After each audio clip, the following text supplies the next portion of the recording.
Squats are the king of leg exercises. That's what every fitness expert says. And after 70, they're wrong. Here's a story that changes the way you should think about leg training after 70.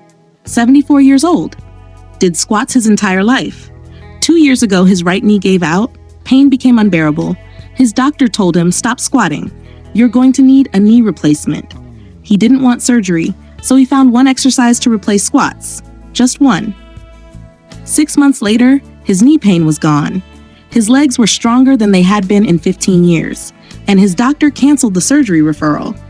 What is that one exercise? I'll show you in just a minute. But first, you need to understand why it stopped working for most men after 70. Because if you don't understand the why, the replacement won't work for you either.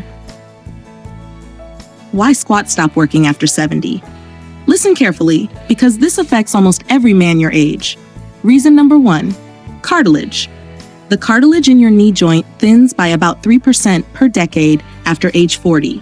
By 70, you've lost roughly 9 to 12% of your knee cartilage, the cushion that keeps your bones from grinding against each other. When you squat, both knees are loaded simultaneously, both cartilage surfaces compress, both joints take the hit. With less cushion, that compression hurts, and every squat session adds micro damage that accumulates. Reason number 2, balance. After 70, your balance reflexes slow down by about 35%. A bilateral squat, both feet planted, both knees moving, doesn't train your balance correction system. So while you're building leg strength, you're ignoring the system that prevents you from falling in real life. And reason number 3, strength imbalance. The audit data is brutal here. Almost every man over 70 has a 5 to 9% strength gap between his legs. The squat lets the stronger leg compensate, the weaker leg never catches up. So your imbalance doesn't just persist, it gets worse with every squat session. Now I'm going to show you the one exercise that solves all 3 of these problems at once, without surgery, without expensive equipment, with nothing more than a single dumbbell and a sturdy step in your home. It's called the dumbbell step up. Here's how to do it. Find a sturdy step, bench, or low box, 12 to 16 inches high, about the height of an average kitchen stool. Hold a single dumbbell in one hand. Stand in front of the step. Place your right foot fully on the step. Drive through your right heel only, and step up. Your left foot comes up to meet your right. Hold for 1 second at the top. Then step down with your left foot first. Then your right. That's 1 rep. 3 sets of 10 reps per leg. 2 times a week. Start with body weight only, no dumbbell, until your form is rock solid. Then add a 10 or 15 pound dumbbell. Switch the dumbbell to your other hand for the second leg. This is important. It forces your core to stabilize against the off-balance load on each side. Free core training built into your leg workout. Now here's what makes the step up so much better than the squat for men over 70. Stop for a second. I want to make sure you're actually paying attention here, because this is the part that changes everything. Reason number 1. Step-ups are unilateral, one leg at a time. That means your stronger leg cannot compensate for your weaker leg. Within 4 weeks of consistent step-ups, your strength imbalance shrinks. The weak leg has to catch up because nobody else is doing its work. Reason number 2, step-ups are gentler on your knees. Why? Because at any given moment, only one knee is loaded. The other is in transition. So instead of bilateral compression on damaged cartilage, you have alternating load. Each knee gets recovery time within the same set. Reason number 3, step-ups train balance directly. Every rep requires you to stabilize on one leg before the other comes up. Your body is forced to fire your balance reflexes constantly. Your nervous system gets faster. Your fall risk drops dramatically. Reason number 4, step-ups have direct functional carryover. Every staircase you climb, every curb you step over, every time you get up from a low chair, you're using the exact movement pattern you trained with the step-up. The squat doesn't map directly to anything you do in real life. The step-up maps to dozens of moments every day. I want to show you the research that confirms everything I just told you. A 2018 study in the Journal of Aging and Physical Activity took adults aged 65 and older and split them into 2 groups for 6 months. One group did standard barbell squats, the other group did dumbbell step-ups. Same time investment, same effort. The results were not even close. The step-up group reduced their fall rate by 41%. The squat group reduced theirs by 7%. But there's more.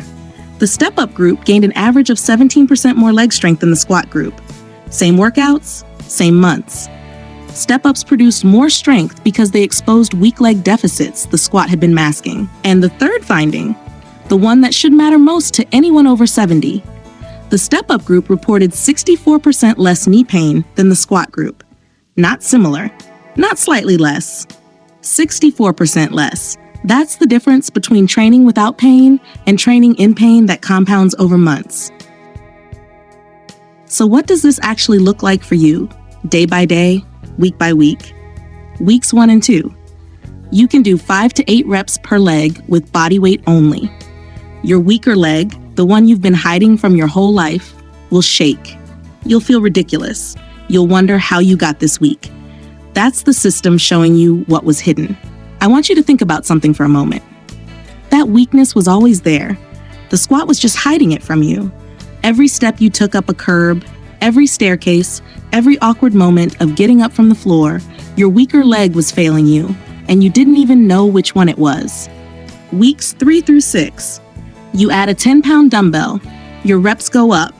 Your weak leg starts catching up. The shaking stops.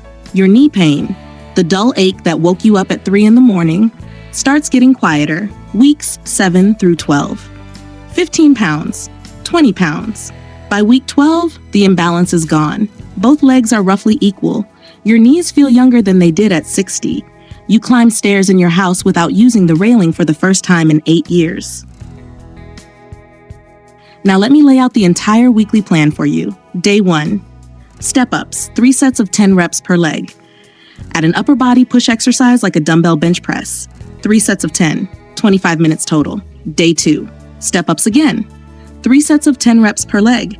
Add an upper body pull exercise like a dumbbell bent over row. 3 sets of 10, 25 minutes. 2 days a week, 50 minutes total. The other 5 days, walk for 20 to 30 minutes. That's the entire program. And here's what nobody tells you about leg training after 70. You don't need volume, you don't need variety, you need consistency in one movement that does what your body actually needs. The step up is that movement. Tell me something in the comments. Have you been doing squats? And if you have they been working for you or have they been hurting you? Drop a 1 if squats work fine. Drop a 2 if your knees hurt. Drop a 3 if you're going to try the step up this week. And if this video changed how you think about leg training, subscribe.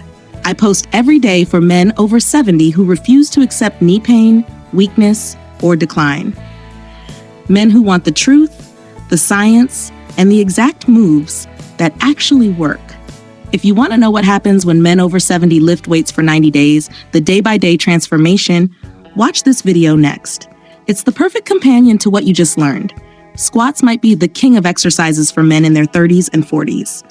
After 70, the king is the step up. 1 exercise, 2 days a week, stronger legs, less pain, more years of independence. That's the trade. Take it.